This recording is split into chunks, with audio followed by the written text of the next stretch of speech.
Clyde here with your property masters and 5 minutes of free time.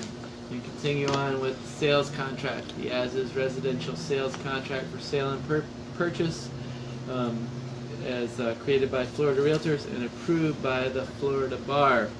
We're into the legalese and the standards for the real estate transaction, but there's a lot of stuff in here that doesn't matter, well, until it matters.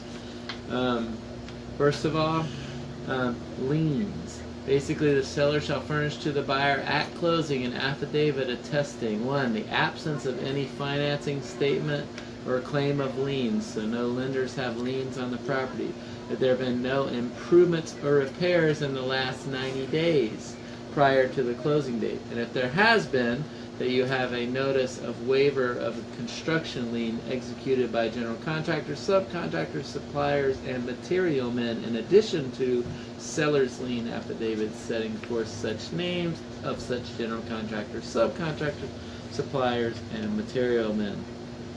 So basically, if you've had any work done in the last 90 days, you need to get a release of a lien from them. If you have any financing, you're going to sign an affidavit, and basically at closing the title company creates an affidavit for you. Time. We always have confusion about time. Calendar days shall be used in computing times. Time is of the essence in this contract. So time is of the essence means that there are dates in the contract that are important, such as 5 days to get your financing. Anything that has a date involved in it is called time is of the essence. Other than time for acceptance and effective date, any time periods in the contract that fall on a holiday or weekend go until the next business day at 5 p.m. The only exception to that is the offer and acceptance period. Those just go whatever day it is, and holidays without exception or weekends. But any other time sensitive instrument in here has until the next business day to be completed. The next one is force majeure, and what this is basically acts of God. That's what we used to call it. Hurricanes, floods, extreme weather, earthquake, fire, and other acts of God, unusual transportation delay, wars, insurrections, acts of terrorism, which, by exercise of regional diligent effort, the parties can't complete the transaction for whatever reason. For instance, if there's a hurricane in the triangle, then the insurance companies will not issue you insurance. So neither the buyer nor the seller is obligated to perform any parts of this contract in a force majeure.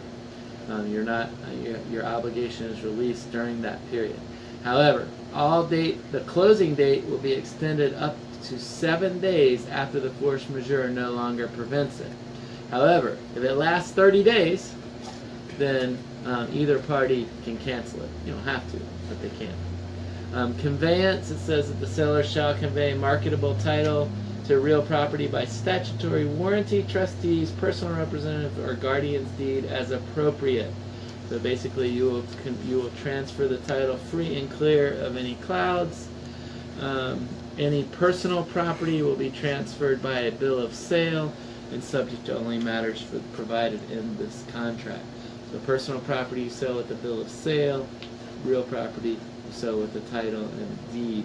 And we also will have, of course, title insurance that you'll give to the buyer to ensure that, yes, you're giving them good title, and not only are we giving you good title, if something comes up in the future, this title insurance will cover you up to the amount that you paid for the property should you have any damages because of a lack of clear title. Closing location, documents, and procedure.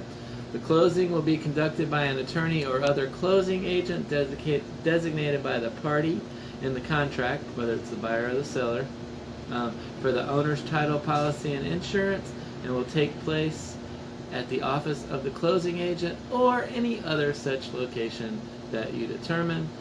Closing may be conducted by mail, overnight courier, or electronic means. So you can do all that high-tech stuff these days. Used to couldn't, but now we can. We do mail-aways all the time, especially in Florida, because a lot of times the people don't live here. So we'll do a mail-away. Typically the title company will email it to the, say, the seller. The seller will take it to the bank, get it all notarized, send it back. They might do a mobile notary They do it many different ways, but basically the location will kind of be determined right before you close. In the closing documents, the seller should provide at closing executable and deliverable as applicable deed, bill of sale, certificate of title, and other documents necessary to transfer the title. Construction lien affidavits, owner's possession, and no lien affidavits and assignments of leases. Seller shall provide buyer with paid receipts for all work done. We're saying that again. And buyer shall furnish and pay for, as applicable, the survey, flood, elevation, and documents provided by the lender. So what this says is the seller will provide a deed and all the other documents needed along with the deed, and that the buyer will pay any expenses that come along from the buyer's costs. If the closing agent is, this is in bold, so if the closing agent is required to comply with the U.S. Treasury Department's Financial Crime Enforcement Network, FinCEN, geographic targeting orders, GTOs, then the buyer shall provide the closing agent with the information related to the buyer and transaction contemplated by this contract that is required to complete IRS Form 8300, and buyer consents to closing agent's collection and report of such forms to the IRS. So, not 100% sure what that means, but if someone is required to disclose that as a buyer, that the U.S. Treasury Department's Financial Crimes Enforcement Network and geographic targeting orders, then the buyer shall provide that information on Form IRS Form 8300, and the buyer should know how to do that. And finally, Section 4, under the closing documents, the deed shall be recorded upon collection of all closing funds. If the title commitment provides insurance against adverse matters as amended, the escrow closing procedure standard J will be waived, and the closing agent shall, upon collection of all closing funds, disperse the funds. So basically it says the title company is going to receive the deed, record the deed, collect the funds, and disperse the funds according to the contract.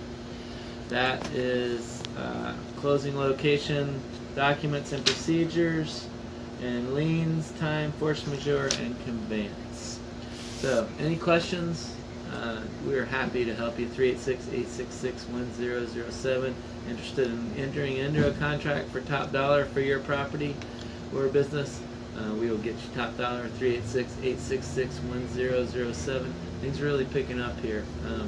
Getting busy. We have a whole team here to help get you top dollar. 386-866-1007.